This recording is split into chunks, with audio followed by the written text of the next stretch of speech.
What's up, hockey fans? Welcome to the Wraparound, brought to you by the Hockey News and presented by Sticks.com. I am your host, Emma Lingan. I am joined today by Michael Augello and Adam Kierszenblat, and we are coming at you to talk about all of the latest and greatest news from around the NHL, around the hockey world, including the Olympics, which we will get to in just a moment here. But before we do get to all of today's bite-sized storylines from around the NHL, do want to remind you that we are brought to you by our friends at Sticks.com. Why break the bank on sticks when you can get pro level composite sticks without the pro price tag at Sticks.com? That's STIX.com. Head over now and gear up.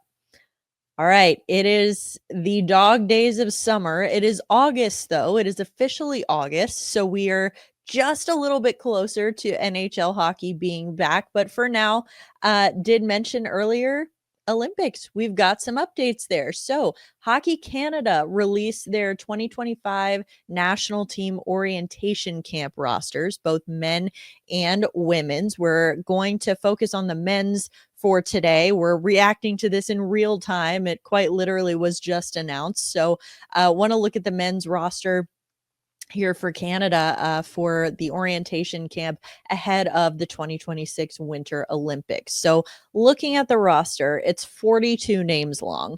As we discussed before the show off the air, I am not going to read all 42 of those names. You can go to the Hockey Canada website and take a look for yourself to see what all of those names are. But kind of focusing on some key areas here. Number one, the three goaltenders, Jordan Binnington, Aiden Hill, Sam Montembeault. So same three goaltenders from the Four Nations face-off for Team Canada. Notable omission there, I would say, is Logan Thompson. Although, Mike, we've talked about this before on the show, seems maybe notable, but not a surprising omission based on just past history there. And then, looking at the defense, you look at the forwards. I mean, we've got some youngsters in there. We've got Macklin Celebrini, Connor Bedard. Mike, I'll start with you. Just first initial reactions. Anyone stand out to you? Any kind of key players to watch, I would say, on the defense or the forwards? Like maybe someone that you think people should keep an eye on who could make the team for Canada. Well, first it'll be 25 players, and if you look at the breakdown, they'll bring the three goalies, probably 14 forwards and 8 defensemen. Like Thomas Harley really impressed at the Four Nations, and he was sort of like an add-on and not expected to be really an impact player. I think he's a definite in the 8. If he follows the way he played last year for Dallas. Basically, it was like he was a 1 and a 1A with Miro Heiskanen, and Heiskanen was out for a while. I think Harley is not going to be penciled in. He's going to be written in ink. So, I think they're going to bring back most of the rosters from the Four Nations. In terms of forwards, I think Macklin Celebrini, if he follows up his rookie year, I think he's etched in stone. I think he's an incredibly young and talented player. And I could see Canada wanting to bring him along the way at age 19 or 20. Like years ago, they brought Drew Doughty in as a 19-year-old. All right, Adam, what do you think? Mike talked about Celebrini. We've also got Bedard in there. I mean, any kind of key players that you're looking at on this roster to crack the roster for Team Canada? Well, on the blue line, I think that we're getting to the point where people are going to start appreciating Travis Sanheim out of the Philadelphia Flyers a little bit more. Like in Philadelphia, I don't think Sanheim has gotten as much attention because they're kind of been in that rebuild for the last couple of years. It's a lot of focus on the younger players, but Sanheim is a very good defenseman. And I think that as the season progresses and now that his name is attached to Hockey Canada, I think that's a name that people are going to be focusing on a little bit more throughout the season. And then for younger players, yes, we talk about Bedard and Celebrini, but Seth Jarvis, that is a guy who, he was on the Four Nations roster. And it's another player that I don't think we truly appreciate just how good of a player he is because of the market that he plays in with the Carolina Hurricanes. He's always been considered small. because that he just is. So people don't really associate him with hard to play against, things like that. But I mean, I've watched him since junior. Seth Jarvis is definitely a top forward in this league. And I think that the Four Nations really put a big spotlight on him. He had a decent playoff. Like, we saw a little bit of what he could do. And I'm excited to see what he can do on the international ice surface if he gets that opportunity with Team Canada. And like, Jarvis isn't old. Like, I feel like people think that he's, this older player, like 28, 29 years old. Like, he's young. He's the same age as Quinn Byfield. Like, but it feels like he's a little bit older. So yeah, I'm just excited to see what both of those players can do now that they have that Team Canada association with them. Yeah, probably one of those guys that people maybe thinks is old. People think is older than he is because he has been around for a while. He did come into the league at such a young age, like we were talking about. So, yeah, definitely some key under the radar players. It is funny to even talk about these players as under the radar because they are star players in their own right. But this is best on best here in the Olympics. So we will have to see what happens there with Hockey Canada. Shifting back to the NHL here for a moment, we've still got some arbitration and some RFA contracts that need to get hammered out here. One key one in Toronto is Nick Robertson. So now we know that his camp has filed for $2.25 million, while the Leafs filed for $1.2 million. So almost, half of what Robertson's camp filed for. So this is the ahead of the arbitration hearing, which is scheduled for Sunday. So looking at these two wildly different figures here, Mike, if you had to put a number value on Nick Robertson, where do you project his next cap hit is going to be? I mean, obviously it's going to be somewhere in the middle, and I'd be shocked if it doesn't get settled before Sunday when the arbitration hearing occurs. I think it's going to end up around 1.5. He in limited minutes scored 15 goals. Now, I still don't know whether his place is in Toronto. He's a smaller player. We know that Brad Treliving and Craig Berube like more physical, bigger players. So after the award, I mean, could there be a trade? Could there be a series of trades with the Leafs?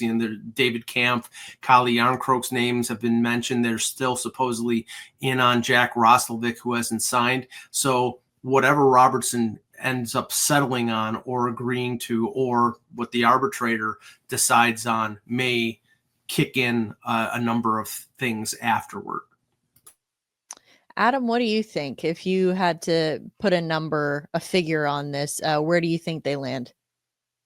I think it's going to be in that 1.5, 1.6. He's played a bottom six role. Yes, he has been able to produce some goals, but he is playing in that bottom six, and that's kind of where we see a lot of these contracts coming in, between that 1.5, $2 million.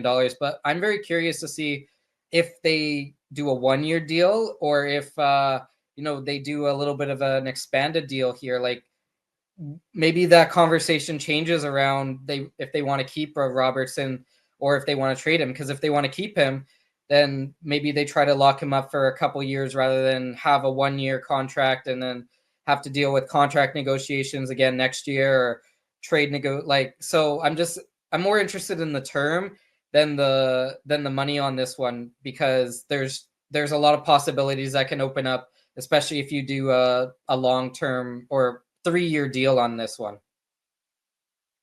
Very true. Term's going to be important here, especially with the cap going up. Like you said, teams are going to maybe be fighting for that longer term at a smaller AAV here. So it'll be interesting to see how these shake out. On the topic of arbitration, Dylan Samberg and the Winnipeg Jets did avoid, or they settled before it got to an arbitration hearing. So Samberg has agreed to a 3-year, $17.5 million extension with the Winnipeg Jets. So that's about $5.75 million per year. The two sides were scheduled to go to arbitration on Wednesday. They were able to come to that settlement before the arbitration hearing occurred. So Elliot Friedman reported earlier this week that Samberg had set his value in arbitration at $6 million, while the Jets came in at 2.5. So even a wider disparity than what we were just talking about with Robertson and the Leafs here. So, I mean, Samberg, 26 years old, he had a career high 6 goals, 20 points. Again, as a defenseman, he logged over 21 minutes of ice time per game. It's nearly 6 minutes more than his previous career high. So definitely a career year for him in a lot of regards here. So he also averaged 24 minutes per game during the playoffs. So important piece for them. Good young piece. They've now, as I said, they've locked him up for the next 3 years. Mike, what do you think of this deal for the Jets? I mean, even though that they ended up coming in much lower on the salary on the AAV, you know, they ended up paying him closer to what he was asking for. Do you still think this is a good deal for the Jets? I think it's reflective of the market in the NHL when it comes to defensemen. You see, you know, this is a market that Cody Ceci got paid $4.5 million. That Vladislav Gavrikov, who I think is a decent defenseman, but in the same area as a Samberg, got over $7 million from the Rangers. So I think it was $7 million even. So, you know, him getting paid 5.75 is not unreasonable. He had 20 points last year. He logged a lot of minutes, as you said. It could have been more had they bought unrestricted years. This walks him right to unrestricted free agency. But I think another factor here, as we saw with the Gabriel Velarde deal, is Winnipeg is paying a Winnipeg tax. I think that they're paying a little more for players to stay in Winnipeg. And I don't think that's a slam on Winnipeg, but you know, it's not a big market, and a lot of players, some players want to play there and some players don't want to play there. And if they sort of hint that they don't want to play there, then they have to pay them a little more to stay there. Adam, what do you think? What do you think of the market here, and how does this deal kind of line up with the rest of the market for defensemen? Well, first, when you look at Winnipeg's initial request, it looks like they might have hit the wrong number on their keypad, because there's no way that Dylan Samberg is getting paid less than even $3 million. But I mean, this is a good bet for the Winnipeg Jets and the player. It's fair value, especially with the cap going up as it is. 3-year deal where he can cash in, you know, when the salary cap is higher. I believe that there might be some new TV contracts coming in around when he's going to be a free agent. So that's going to really help him. But I mean, a little bit over $5 million is probably what you expect to pay your second, third defenseman now at the NHL level. Like, that's just where we are in this cap situation. So while it might seem a little high for next season, I think it's going to be really value for the 2 seasons afterwards, which is kind of what you're looking at when evaluating these type of contracts. So first year, you might look at it as a little bit high, but by year 3, it's going to be a steal, I believe. All right. Well, switching gears a little bit here, I want to throw out a name you may not have heard in a while. Nicklas Backstrom. Remember him? His contract expired with the Washington Capitals this summer. May not have heard his name in a while because he missed all of last season with a hip injury. His contract has officially expired now with the NHL. He's 37 years old. He is going to be resuming his hockey career in Sweden professionally. He's not coming back to the NHL. But again, 37 years old. I mean, still may have a couple years left in him if if that injury is fully healed. So, Mike, what do you think? Do you think, number one, could Backstrom be persuaded to rejoin the NHL? What would have to happen for that to be an option? And then 2, do you think that he could maybe put himself in a position to make Sweden's Olympic team next year?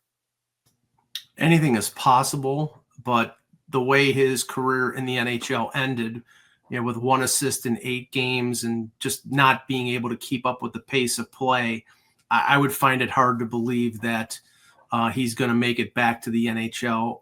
Maybe he makes it as sort of that veteran guy as a fourth liner on the Swedish Olympic team, somebody who maybe doesn't even play, but they carry on the taxi squad as a, as an inspiration. And, him getting back and playing is an inspiration. I mean, he has battled a ton of injuries in the latter part of his career.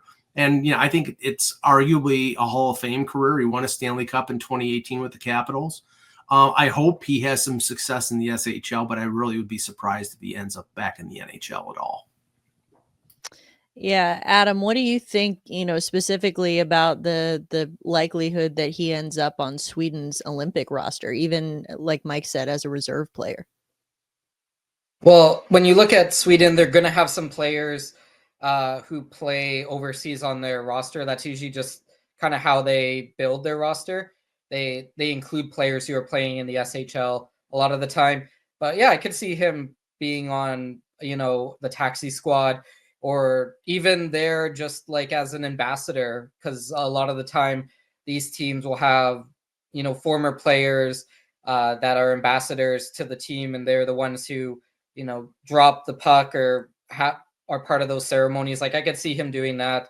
As for the NHL, I don't think he's going to come back as a player, but I could see him coming back in a development role. Or, we've seen it a little bit in the past where teams will bring in former players for like a week or two in the season to like work with different players on different younger players in the AHL or different younger players at the NHL level. So I could see him doing that for like a team like Washington, helping the next generation. But my big question is that, if Ovechkin goes back to Russia for one more season at the end of his NHL contract, could we see Backstrom in the like KHL for 1 year, and then they have one more little go at it? So there's definitely a lot of possibilities, but I don't think he's coming back to the NHL as a player this season.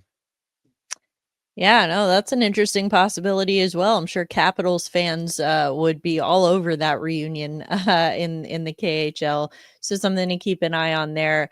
All right, Mike, let's head to your neck of the woods here, because in Buffalo, Devon Levi has signed a 2-year, $1.625 million extension with Buffalo. So it's just over $800K per year. So 23-year-old goaltender split the last 2 years between Buffalo and Rochester, their AHL affiliate. He's averaged 3.29 goals against and had an .894 save percentage in 39 career NHL games with the Sabres. So not great showing at the NHL level in a admittedly very, very limited space there. So he hasn't quite managed to live up to his expectations yet, but do you think that he will be able to in the time of this extension with Buffalo, or do you think he's kind of hit his ceiling with the Sabres?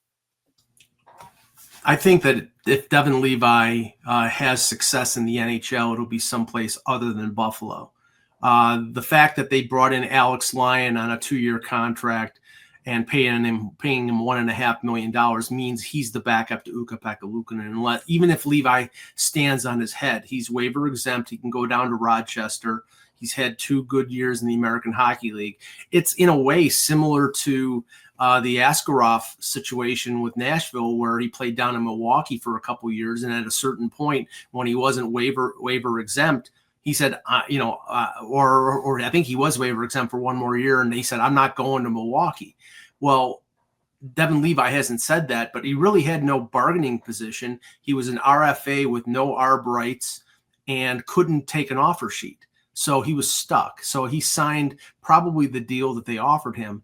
But I'll tell you right now, if I'm him and I'm in Rochester for 2 more years, or I'm the backup to Luukkonen in the second year, I'm leaving Buffalo on an offer sheet. If anybody offers me anything, I'm leaving. So I don't think he will. If his career manifests itself as a number 1 goaltender, I don't know if it's going to be in Buffalo.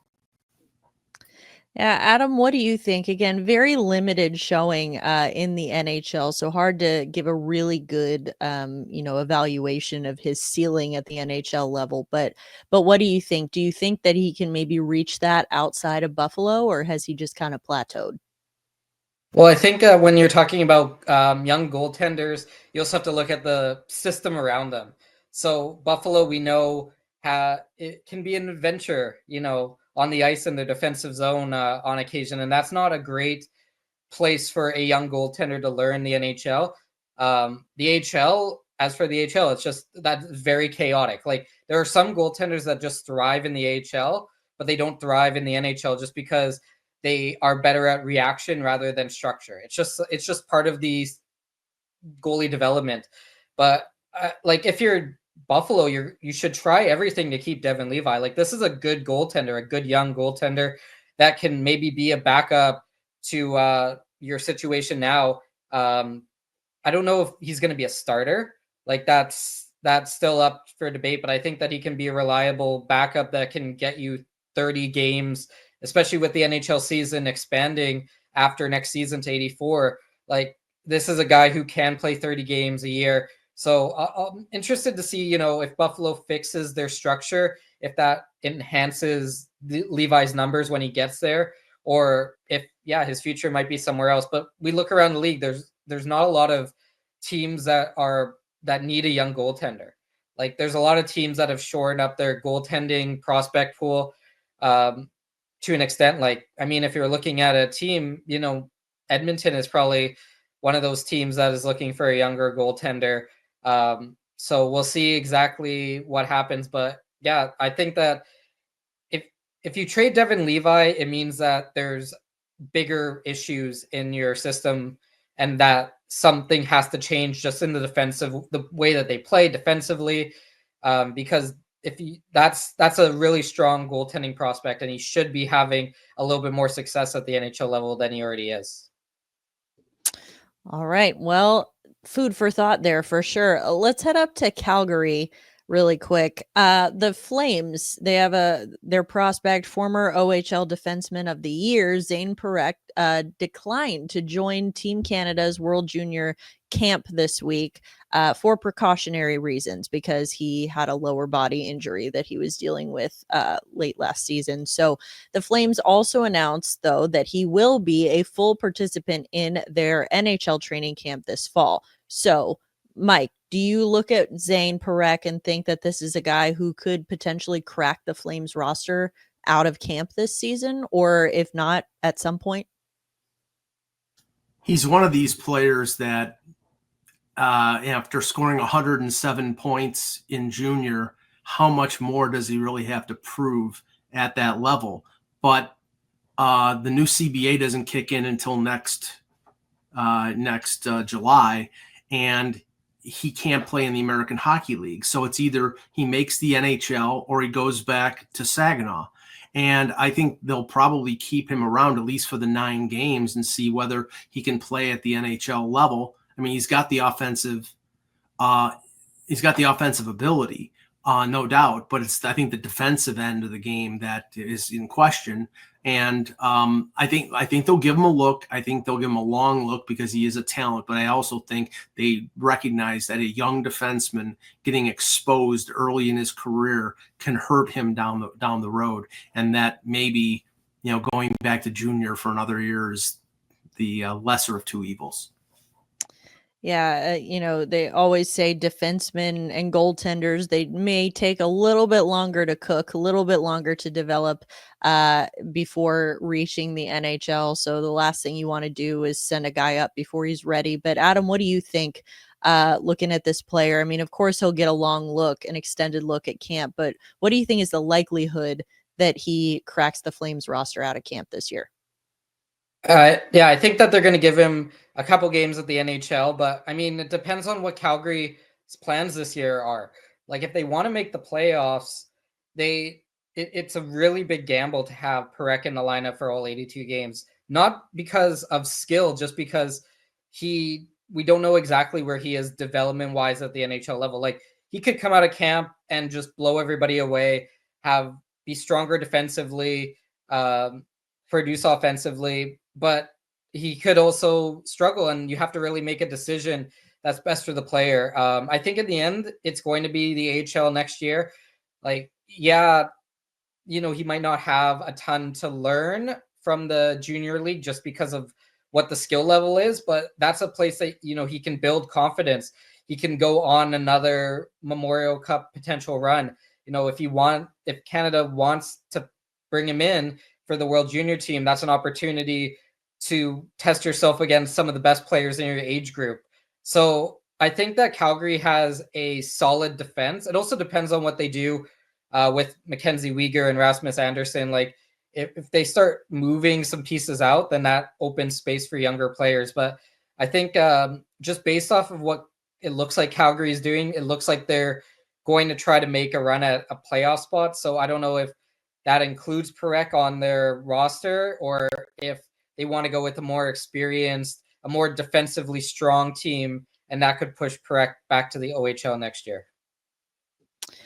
All right. Well, we do have to talk about one thing that I think we are going to perpetually talk about until a conclusion is reached to this situation. But as long as Connor McDavid remains unsigned to an extension, we've got to talk about it. So, did get an update on that sort of this week, where Oilers GM Stan Bowman was on the radio talking about the McDavid contract talks. He said, quote, "I don't have a timeline update, but I do expect to have some conversations with them soon and hopefully get an extension wrapped up. We're very encouraged by all the conversations I've had to date. And when the time comes, the time comes." So maybe an update, maybe more of a non-update. Mike, based on those comments and everything we know about the situation, do you think that that will do anything to quiet any of the noise around McDavid potentially leaving the Oilers next summer? Or do you think there's still a chance that he moves on? Listening to Stan Bowman's comments, it was sort of like the teacher in the Charlie Brown Peanuts. I mean, it's boilerplate. It's meaningless. Call me when there's a deal signed. The more the time elapses, the greater the pressure increases on Edmonton. And I think the ball is in McDavid's court. If he wants to sign there, if they do the things or have done the things that he thinks are conducive to them winning, then he signs.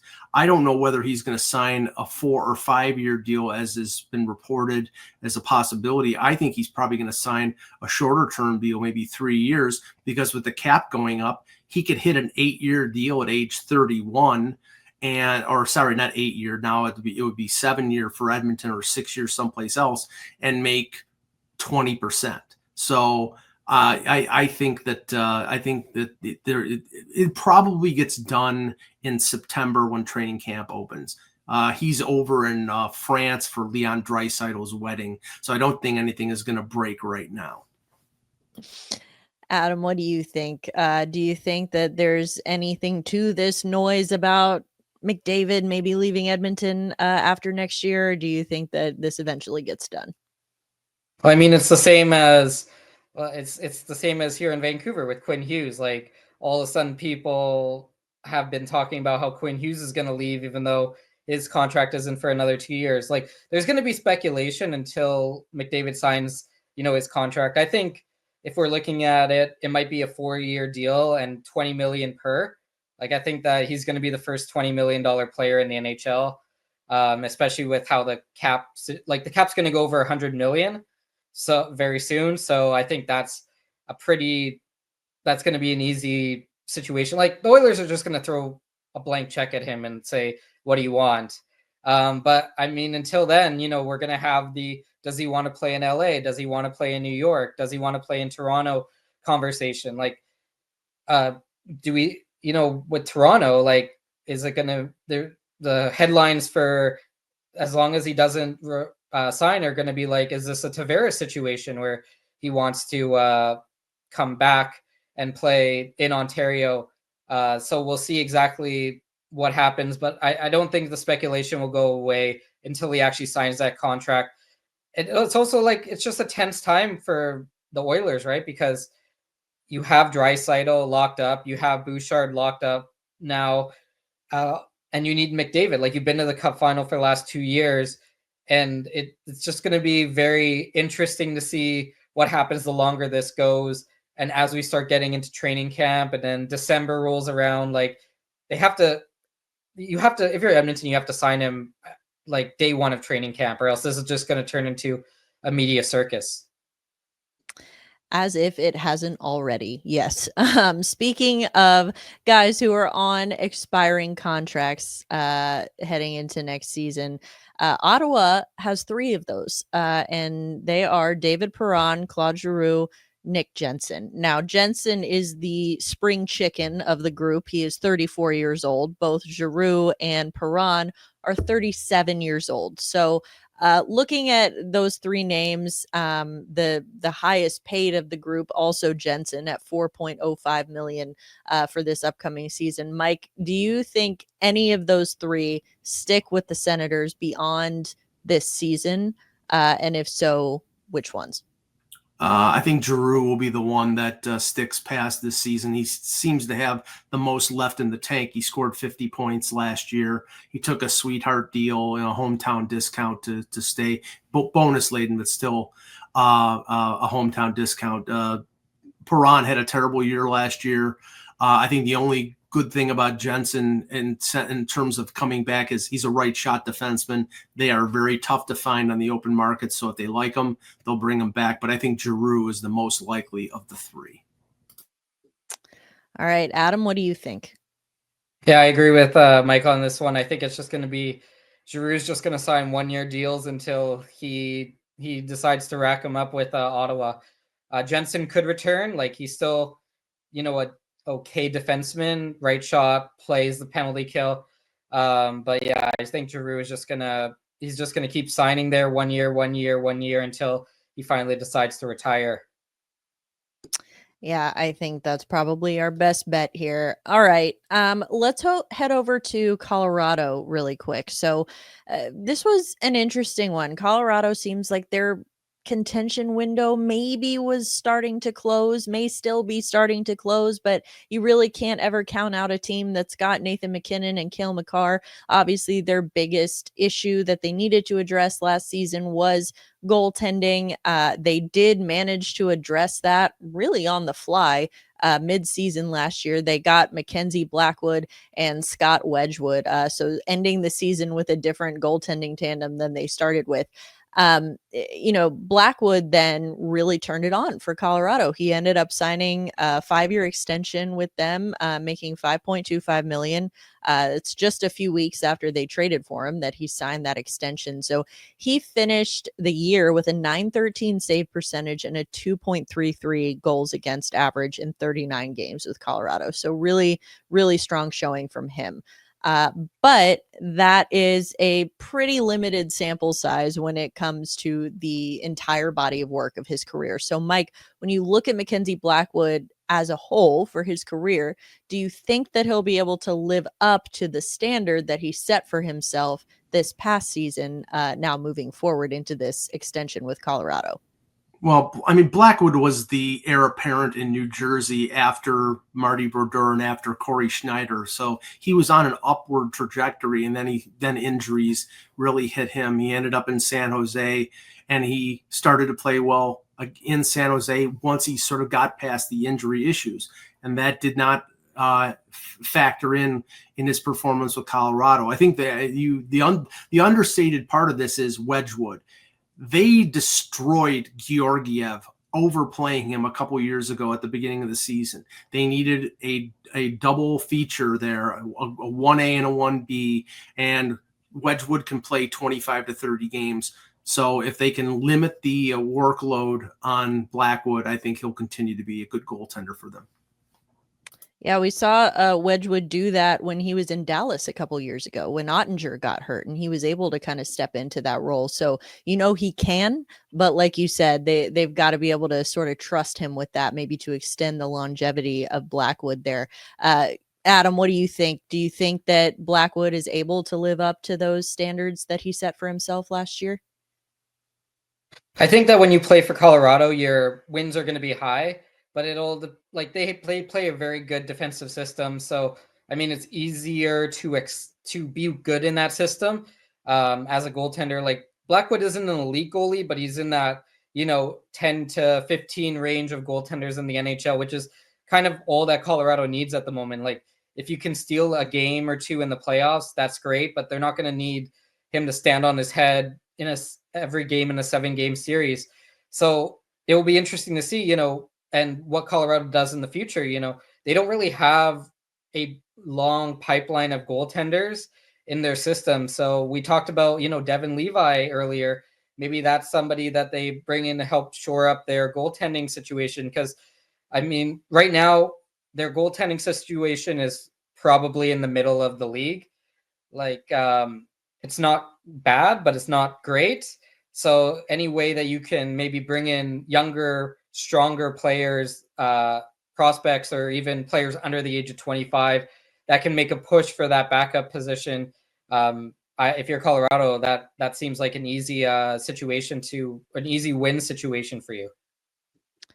All right. Well, speaking of goaltending, want to talk about the Pittsburgh Penguins for a second. So obviously, a lot of trade talk surrounding this team with their, rebuild coming up. A lot of that has revolved around guys like Brian Rust, Rickard Rakell.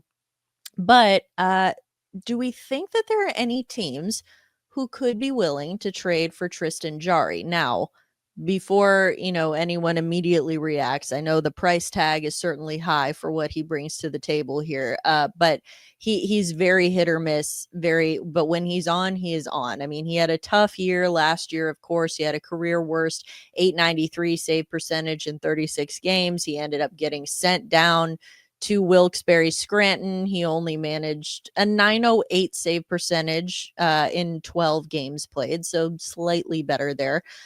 He's 30 years old. He's got 3 more years on his contract with more than $5 million cap hit. He's got a 12-team no trade list. Again, lots of things working against him in this. But Mike, knowing how many teams are in need of goaltending, when you look at this situation, do you think there's anyone that would be willing to take a flyer on Tristan Jarry? There was some chatter after the Stanley Cup final that Edmonton might check in on Jarry because he played his junior hockey with the Oil Kings. But the term is what kills. We have 5.375 for 3 more years.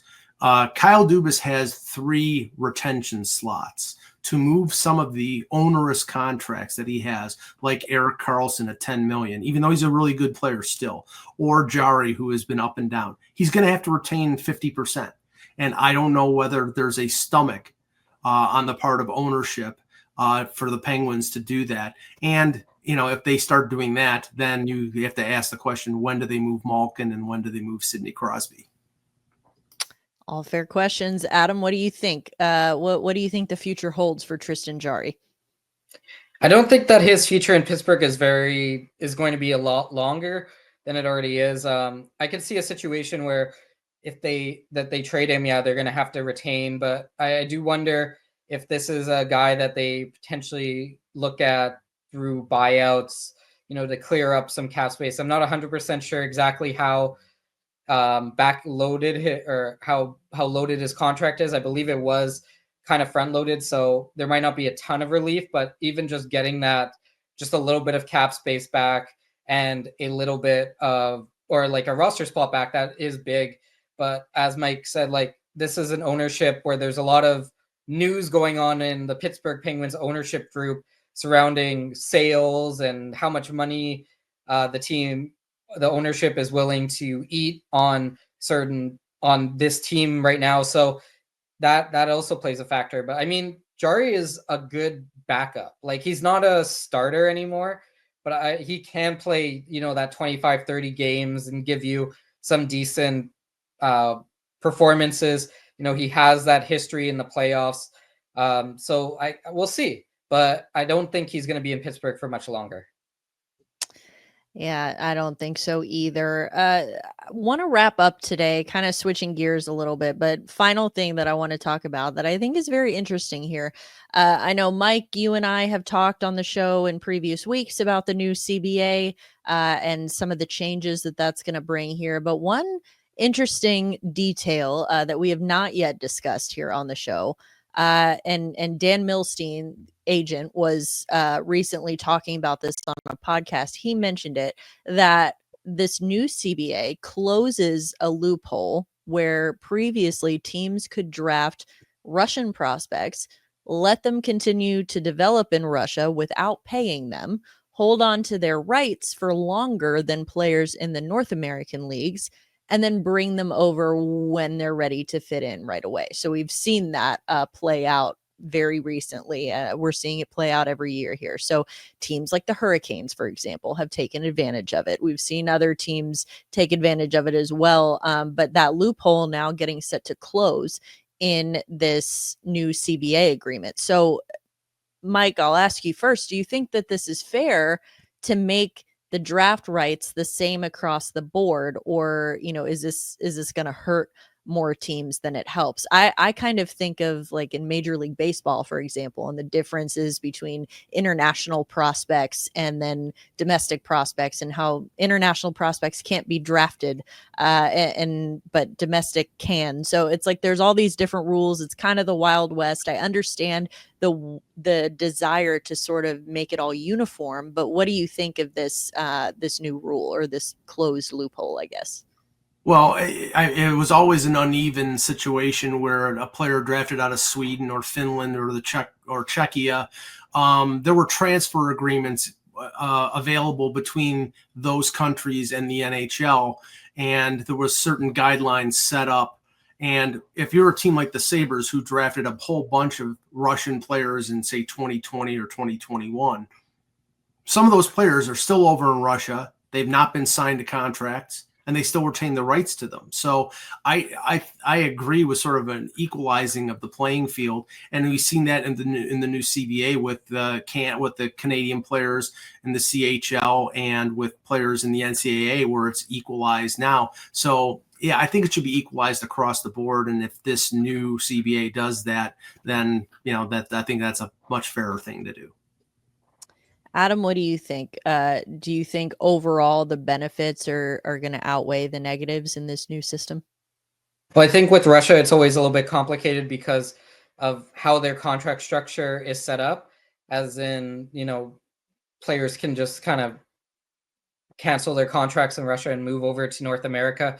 But I think that because the systems are so different, there should be a little bit more leeway in Russian players, how long you have their rights for. I mean, you can also create a system where you basically have to pay the Russian, like you could create a system where you have to just pay the Russian players something to keep their rights year after year. Like there are ways to do it and keep kind of a similar system. But I get where Milstein and other agents are coming from, because they want to give their players the best opportunity. So, for example, if you have a player who might be ready to play for example, the Buffalo Sabres, but not the Florida Panthers, like, the player might be able to come over 2 or 3 years earlier just because of the organization. So, I mean, it's a complicated situation. I get why it's been like it, but I mean, also having player rights for infinity. Like there are some players that the Canucks have players that are almost drafted a decade ago who they've still had the rights for. Like at some point there has to be kind of a cutoff. But I get what it is and how the system works, but there are definitely ways that they can change it to make it more beneficial for the players in Russia, and create kind of a system that helps get players back to the NHL who are overseas. Yeah, a lot of moving parts here. Very interesting, very difficult to kind of make it all uniform, but you can see, like you said, Adam, you can see where they're going with this. You can see the wheels are turning and trying to get this closer to being uniform. That is, though, going to do it for today's episode of the Wraparound. That's where we'll leave it today. Still got lots more to talk about the rest of the summer. So be sure to tune back in throughout the off season and then into the regular season, which is just coming right around the corner here. Now that we're in August, we are almost there. Want to thank everyone who has tuned in to watch or listen to us today. We do appreciate it. Thank you, as always, to Stix.com for sponsoring us. We will be back with an all-new episode soon. For Mike Augello and Adam Kierszenblat, I'm Emma Lingan. This is The Wraparound, and we will see you next time.